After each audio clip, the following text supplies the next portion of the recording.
Well, hello everyone. My name is Rick Passek, the FlyFish Fanatic, and welcome to my tying bench.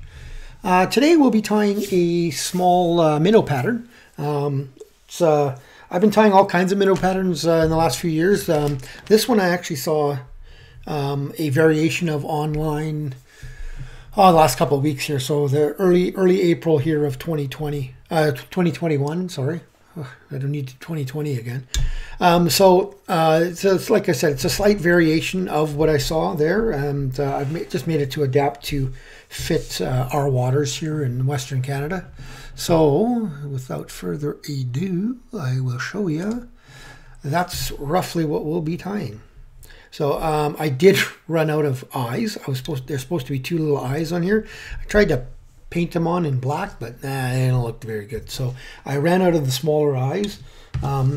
These are the prismatic eyes that I'm wanted to use, but these are way too big. So the tape eyes. So oh well, I can show you up to that point. So alrighty, so that's what we'll be tying today. So in the vise, I have a Mustad hook here. This is the, sorry, let me get that in there right. This is the 9672 in a size 10. It's a 2X long. For the main body, I will be using the Semperfli flat braid in bright gold, they call it. Okay, so that's this here. And then for the thread, I'll be using some Semperfli classic waxed in the fluorescent red. And then for the wing, or the main part, it's just some olive rabbit strip. Okay, you can use squirrel here too if you want to tie these smaller. You can definitely use squirrel. Alrighty, so I've already pre-waxed my thread here just a little bit, just to get it on. I'm gonna bring this back to roughly the barb. Now you can pinch your barb before, pinch your barb after. That's up to you, or buy barbless hooks if you have them. So I'm just I want to get to the orange here, that fluorescent orange, because I want to build a nice fluorescent orange butt section. So we're gonna go just loose wraps back, open wraps back, and then just gonna get a bit of an orange butt here.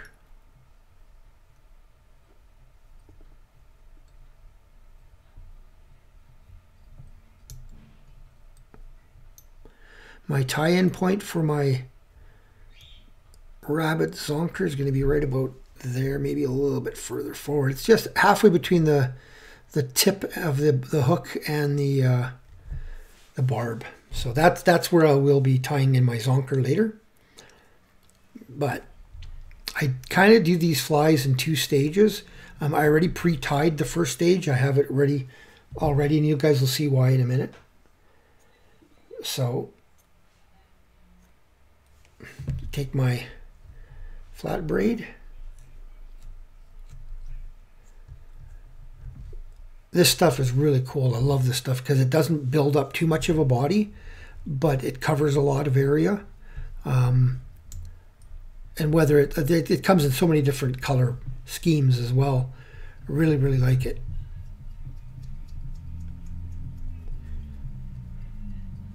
I really like they've got a cream one that it's just the UV properties of the cream one. It's just crazy.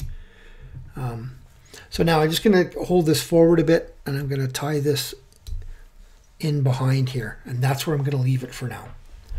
So then I'm going to take my flat braid, get it nice and tight and flat there, and just barely overlapping to touching wraps is what you want here. So if it overlaps just a bit, that's fine. Now you want to leave yourself plenty of space at the front here. That's why I stopped with my thread there. That gives me a kind of a target. Now I'm going to go back.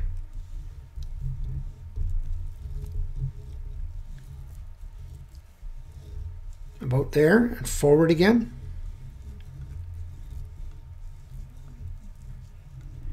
And back again. All the way now. So this will build up a bit of that taper there that I want. Okay, now I'm going to lock that in there. I'm going to nip off the excess.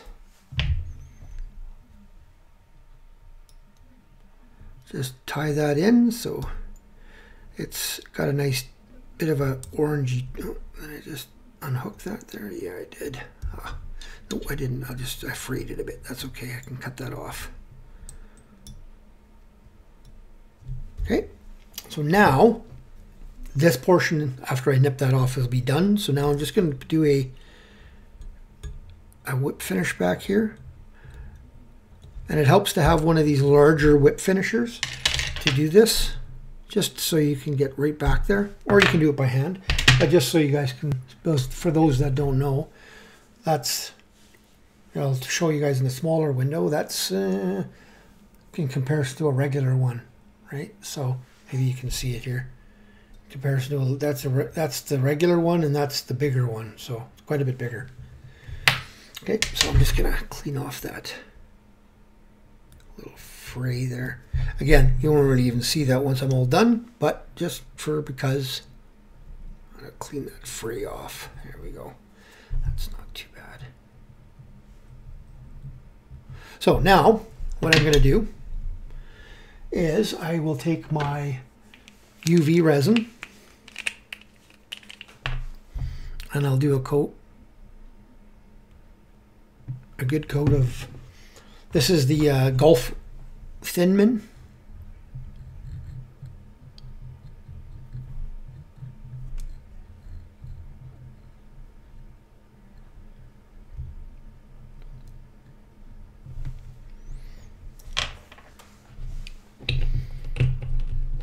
That's a little blurry for you guys there. Let's clean that up. There we go. So I still got that little bit of that fray, but that's, I'm not, again, I got 2 more layers to put on.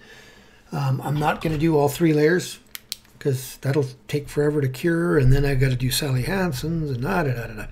So just going to cure this one for you guys. And you see how nicely that orange, it just pops once that UV hits it.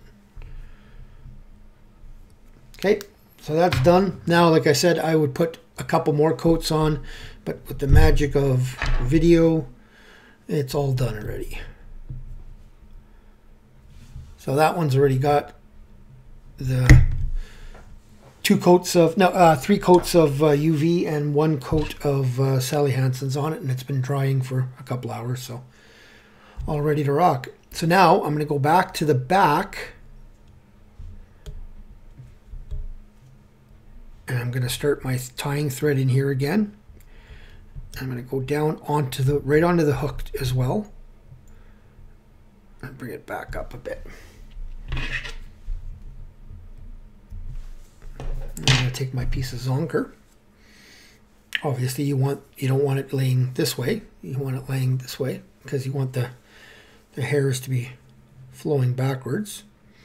So, let's see what my overall length. I want it about 2 times the length of the body section past. So, about there. So that's about where I'm going to cut it. Is right there. So just get right under your skin there. Don't just cut it. Try to cut right under that skin. That way you don't cut off that the hairs. That way you're left with this on the next piece, right? So now we're going to figure out roughly. That's going to be there. So I want about there. I want to split. Lick your fingers, or have a thing of water to control that. To open that up. Yeah, that'll be good. Okay, and then just take your tying thread. And the reason I'm using this orange is I do want a bit of a hot spot there, right? So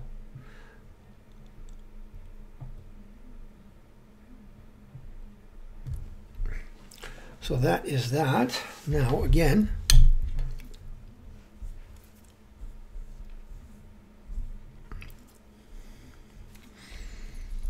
however you like whip finishing, you can whip finish with a larger whip finisher, you can half hitch by hand, whatever you like better.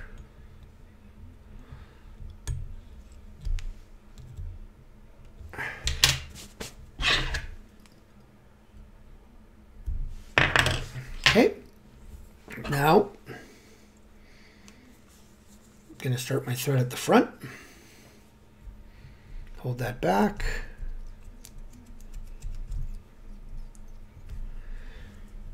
Nip off the excess. Just going to build it up just a little bit just to make sure I've got a good grip. There we go.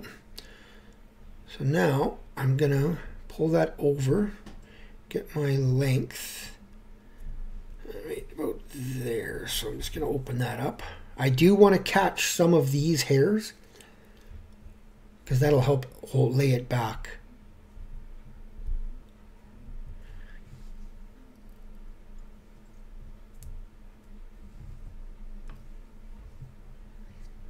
Just give that a bit of a twist, make sure it's sitting right.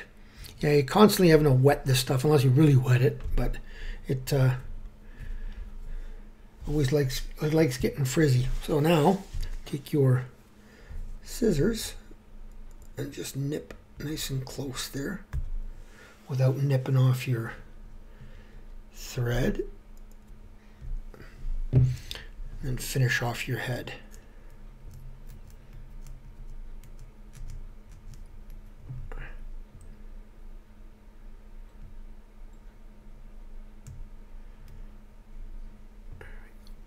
There we go. Don't worry about these little stragglers sitting out the front, the little hairs. Whip finish.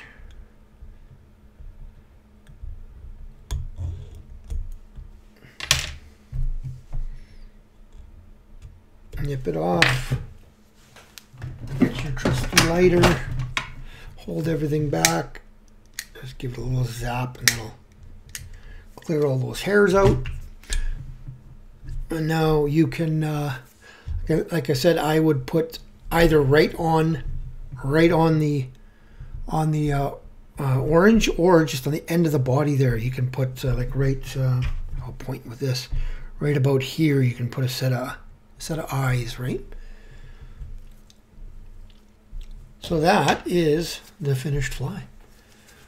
Like I said, when this thing's in the water, it flows really nice, and when it's wet, it slicks right down nicely. You don't want to use too thick of a rabbit here either, right? So, because you do want to keep that profile, that skinnier profile, right? So, and you can make this longer, shorter, change colors, change the color of the Zonker, change the color of the body to match what you are seeing in your lake or your stream. Okay, it's not. You can tie these in blacks, you can tie these in greens and reds, all kinds of things, right? So, and change sizes too. Make some longer, some shorter. Like this one here is a little bit shorter than the one I just tied, right? Slightly. So yeah, change them up. They work really well for the more aggressive species like browns and tigers and stuff like that. So that's. They really like going after this stuff. I've caught quite a few rainbows on them as well. So yeah, give that one a try. It's a little bit more advanced for the beginner fly tyer. Most intermediate fly tyers can do that quite easily, but for the beginner it's a little bit more difficult because you have to do those separate steps. But other than that, it's not a difficult pattern. Very successful pattern. And like I said, just put a couple of eyes on there just to make that look more like a minnow. Or you can put, like I said, you can just take your black felt pen and put a dot on and done. But I didn't, like I said, I didn't do the greatest job with these ones. But I'll get some smaller tape eyes and we'll go from there. So if you like that video, give her a thumbs up. If you've subscribed already, thank you very much. If you haven't, please consider doing so. Smash that notification bell so you don't miss any videos. And we'll see you in the next tying video. Tie lines, everyone.